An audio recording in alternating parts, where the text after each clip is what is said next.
Have you ever looked at your life as the years pile up and thought, maybe I could find love again, someone to share these quiet days with? It's a beautiful dream, isn't it? Growing old with a companion by your side, laughing over coffee, weathering life's storms together. But what if that dream turns into a nightmare you never saw coming?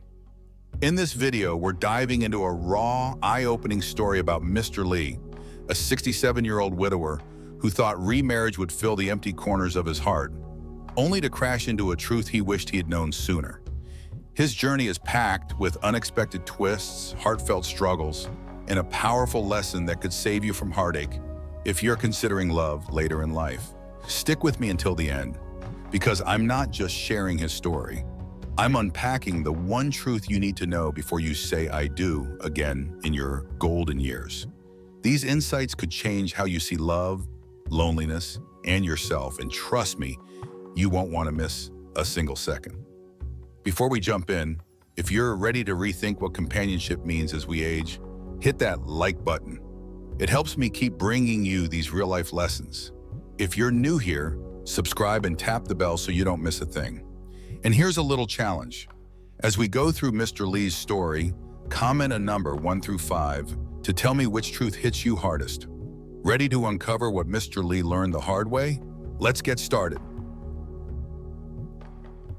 The Truth Unveiled, Mr. Lee's Story. Let's meet Mr. Lee, a 67-year-old retired teacher, a man with kind eyes and a gentle laugh, who'd spent the last decade alone after losing his wife to illness. For years, he'd filled his days with routine, tending his garden, reading old novels, sipping tea on his porch as the sun dipped low. But beneath that calm exterior, a quiet ache grew, a longing for someone to share the small joys and heavy silences. "I didn't want to just exist," he told me once, his voice soft but firm. "I wanted to live again." So at 67, he decided to take a leap: remarriage. Through a friend, he met Ms. Clara, a 64-year-old widow with a sharp wit and a warm smile. Sparks flew, plans were made, and within months they tied the knot. But just 10 days later, it all fell apart. Divorce papers signed, hearts bruised, and a lesson carved deep into Mr. Lee's soul. What went wrong? It wasn't infidelity or betrayal. It was something subtler, yet sharper. A clash of expectations neither saw coming. Ms. Clara couldn't stand what she called Mr. Lee's old man habits. His slow mornings, his cluttered desk, the faint, musty scent he couldn't scrub away. Mr. Lee, meanwhile, felt blindsided by her blunt critiques and her need for constant chatter, which clashed with his love for quiet. "I thought love would be enough," he said, shaking his head. "But it's not. Not if you don't know this truth." So what is this truth? It's not just about smells or habits. It's about understanding that remarriage in old age isn't a fairy tale fix for loneliness. It's a complex dance requiring patience, self-awareness, and a willingness to bend without breaking. Let's break it down with 5 key truths Mr. Lee learned, and I'll weave in my own take, plus stories to bring it home.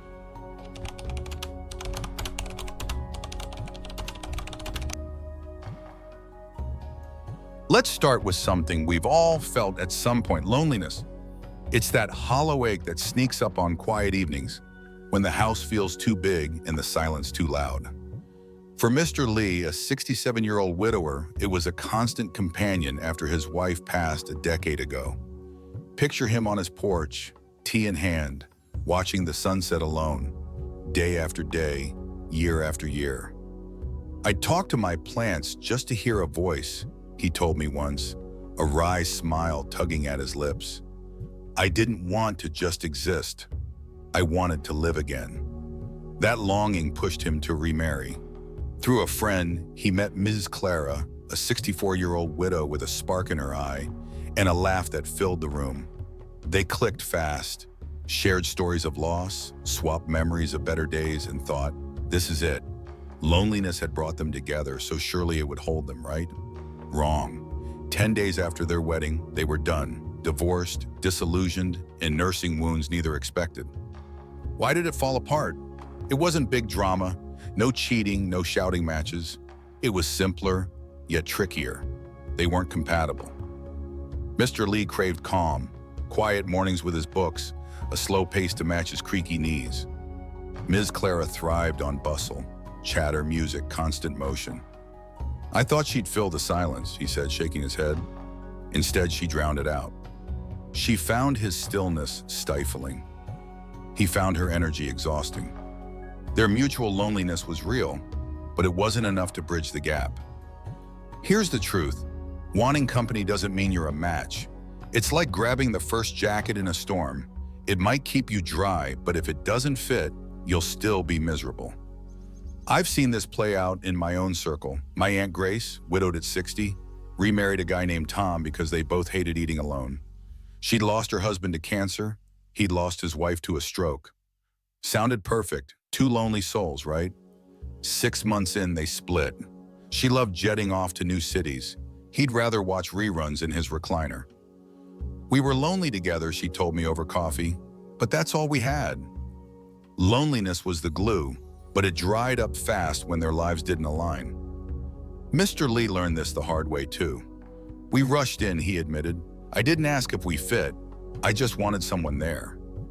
This truth hits hard because it's tempting to think companionship is a cure-all. After years alone, anyone who smiles back feels like a lifeline. But love later in life isn't that simple. It needs more than a shared ache. It needs rhythm, values, a vibe that clicks. I remember my own brush with this. Dating a guy who seemed great until his nonstop texting clashed with my need for quiet. Trivial? Maybe. But it showed me compatibility matters, especially when you're set in your ways. Mr. Lee wishes he'd paused to ask, do we fit beyond the emptiness? He didn't, and it cost him. So here's your takeaway. If you're eyeing remarriage to escape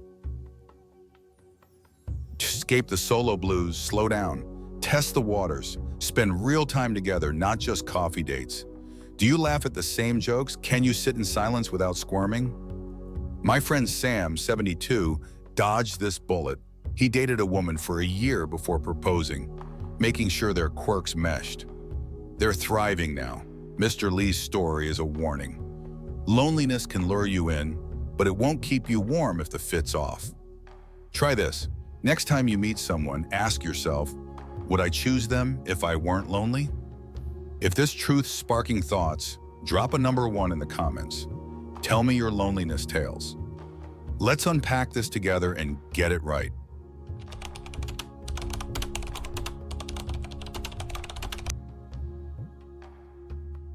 Aging isn't just a number, it's a transformation.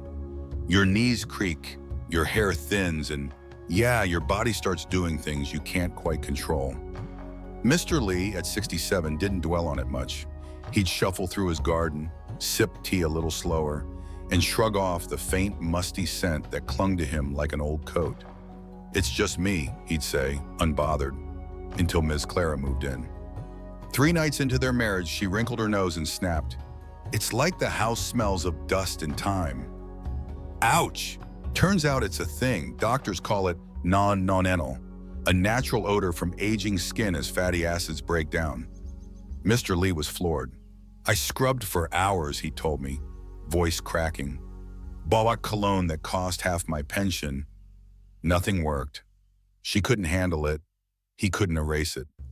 10 days later, they were done. This truth stings. Age changes you, physically, undeniably, and not everyone's ready to roll with it. Mr. Lee didn't see it as a flaw. He'd lived with himself for decades, quirks and all. But Ms. Clara saw it as a deal breaker, a barrier to her comfort. "I felt like a stranger in her eyes," he said. "It's not just smells, maybe it's slower steps, a raspy voice, or hands that tremble over a teacup. These shifts are part of you, and that's okay, but a partner has to get it, not fight it." My grandpa used to joke about his old man smell, a mix of soap and thyme, but my grandma adored him, scent and all. She'd tease, "It's your signature." Not everyone can laugh it off like that. I've felt this too, in smaller ways. Dating in my 30s, I had a guy poke fun at my early bedtimes. 8 p.m. sharp, no apologies. "You're like an old lady," he'd say, half laughing. It stung not because I cared about his opinion, but because it showed he didn't get me. In old age, those quirks aren't quirks, they're you magnified. Mr. Lee's scent wasn't the issue. Ms. Clara's rejection was. She couldn't accept the raw, unpolished him, and he couldn't change biology. "I wish I'd known she'd see me as a problem," he said. The truth? Love later in life means embracing the wear and tear. Not everyone's up for that. Here's a story. My neighbor, Mrs. Patel, remarried at 69. Her husband, Raj, grumbles about her slow walks. She uses a cane, but he links arms with her anyway, grinning. "She's my pace now," he says. That's the difference. Acceptance, not resistance. Before you remarry, test it. Can they love the real you? Sins, stumbles, and all? Mr. Lee didn't, and it broke him. I learned this watching my mom. She dated a guy who winced at her gray roots. She dumped him fast. "I'm not hiding who I am," she said. Smart move. Your move. Next time you're with someone, notice, do they flinch at your habits or lean in? Age isn't a flaw. It's a badge. My friend Lisa, 65, swears by this. If they can't handle my creaky laugh, they're out. Mr. Lee's lesson is clear. Don't bet on someone who can't see the beauty in your years. If this truth's hitting you, comment number 2, what's your age thing you won't apologize for? Let's own it together.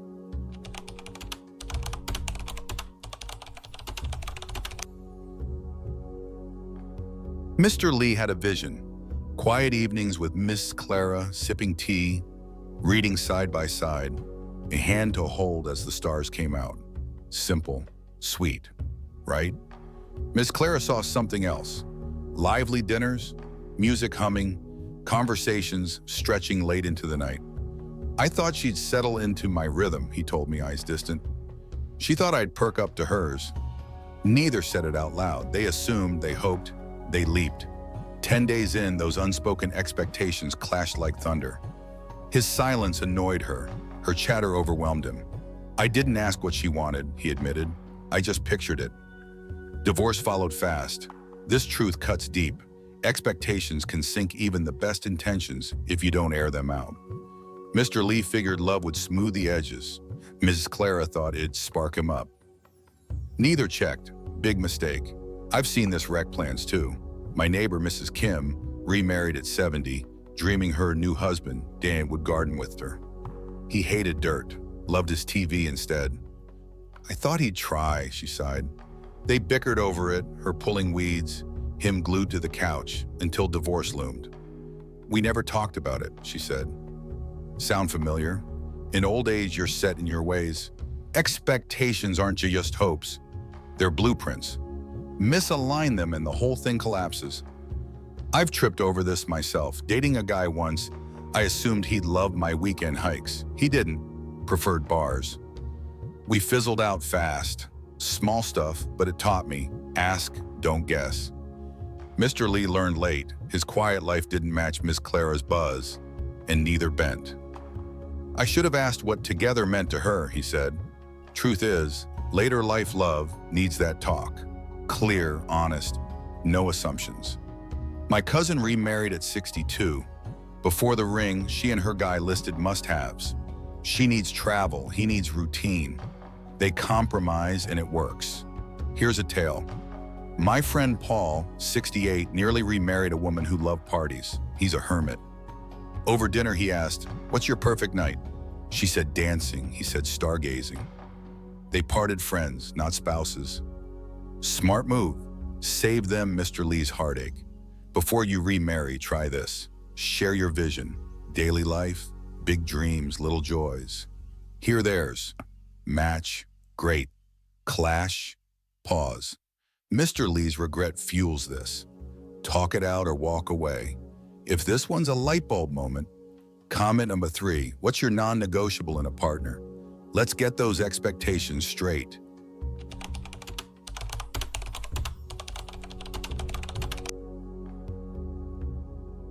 After his wife died, Mr. Lee built a life solo, gardening at dawn, cooking simple meals, stacking books on his cluttered desk, just how he liked it. I had my groove, he said, grinning. Then Ms. Clara moved in, rearranged his kitchen, tossed his old mugs, nagged about his slow mornings. I felt like a guest in my own home, he told me, voice tight. 10 days later, they split, not just over habits, but because he'd traded his independence for control, not companionship. I didn't realize how much I'd missed my freedom, he said. Truth? In old age, independence is gold. Lose it for love, and resentment festers. I've watched this unfold. My uncle remarried at 68, moved into his wife's place. Big mistake. She set rules, no late TV, no messy projects. I missed my chaos, he grumbled. 6 months in, he left, rented a tiny flat, reclaimed his space. I'd rather be alone than caged, he said. Mr. Lee felt that cage too. Ms. Clara's tweaks weren't help, they were takeover. She didn't get that I liked my mess, he said.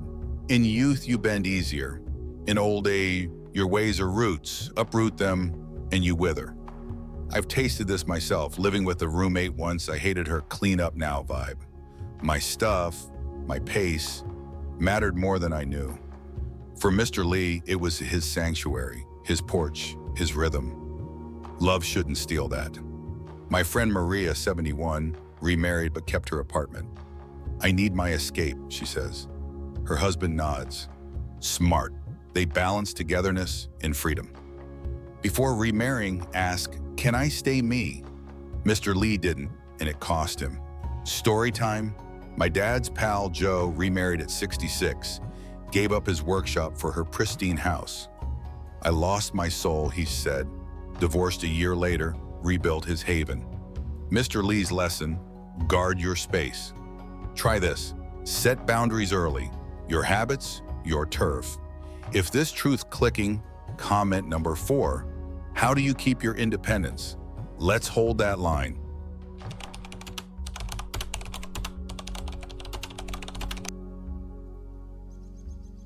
Mr. Lee thought remarriage would fix it all. The loneliness, the quiet, the ache. I pinned everything on her, he said, eyes misty. Ms. Clara was his magic pill, until she wasn't. 10 days in, divorce hit, and he realized, love doesn't heal you. It's a choice to share, not a bandage. I had to save myself first, he told me. Truth is, in old age, you've got baggage. Loss, habits, scars. A partner can't erase that. They join it, if you're ready. My mom showed me this. She thrived alone after dad passed, gardening, painting. Then she chose a guy who added joy, not completed it. I was whole first, she said. Mr. Lee wasn't. He leaned on Ms. Clara to lift him, and when she couldn't, it crashed. I thought she'd make me happy, he said. Nope, happiness starts with you. I've learned this too. Chasing people to fill gaps never works. They amplify what's there. A friend, Helen, 70, remarried after building her life, volunteering, dancing. Her husband fits her joy, not fixes it. Mr. Lee's divorce taught him, build your light, then share it. Try this. List what makes you happy solo. Keep it, then add love. If this shifts your lens, comment number 5. What's your solo joy? Let's choose love, not chase it. Aki, let me paint you a picture. 2 years ago, I met Mr. Lee at a community picnic. Him with his tea thermos, me with my notebook. He'd just divorced, eyes tired but alive. I thought love would save me, he said, chuckling. Turns out, I had to save myself first.